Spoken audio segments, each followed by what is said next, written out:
jumping off of the feedback, how do you guys handle feedback from your players? Like, do you guys welcome it, or do you guys adjust the game according to like what the players are looking for, or what does that look like internally?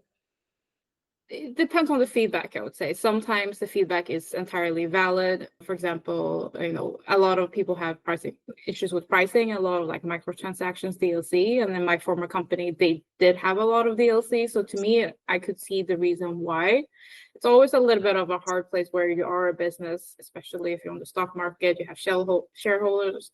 It is a little bit harder to say, well, we're going to do exactly what the players want. Ideally for players, everything is free forever, but you're going to constantly support it, which is obviously, you have to find that, sweet spot where, your game is good enough, but it's also not too expensive and vice versa. But it's hard because, if you're a big company and you want the best graphics, best story, a lot of voice lines, and endless support, it's going to cost, right? So it really depends on the feedback.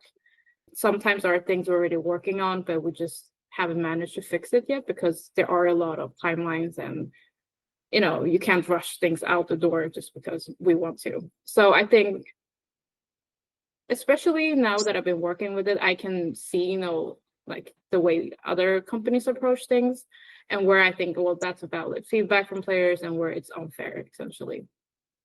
And sometimes it's just not a good game. I think with the recent Concord, if you heard about that game that was canceled after like a week. I mean, most of us in the industry could have seen it coming. Wow. Oh, sorry. Okay. And then Yeah. Go ahead, Autumn. Go ahead. I know you had two questions. I'm sorry. So since you're from Sweden, are there any differences in the way that games are marketed towards America versus Sweden or other countries around the world? Like, what are those, if you have noticed any like key differences in the way that games are marketed or maybe like promoted to people?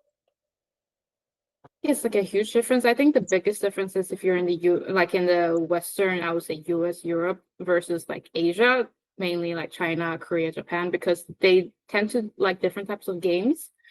They don't necessarily always play types of game that we like, was more like long, single player story. They're a little bit more like a game like, let me see, like League of Legends is really big. It's like a fast pace, you play matches. It's more competitive, like they're very into competitive gaming, especially a lot of like mobile games, because usually people are, sitting on the train, they might travel quite a long distance. It's more into like mobile games, so a fast mobile game, so you can play a game and then you can quit. I think in the Western side of the world, it's a little bit more diversified. And most of the games that I work for, obviously my publisher in the UK, so it's a big chunk is obviously from the US, especially because US is a big market. But we do see a lot of people coming from China because China is such a big country. So naturally you're gonna have a lot of players.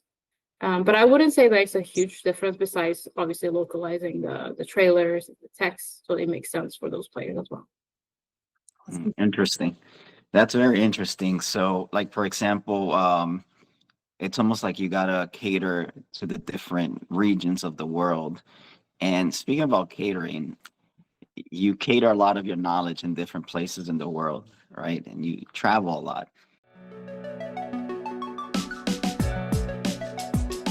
I get lost in volumes of great cities that give vacuum lessons that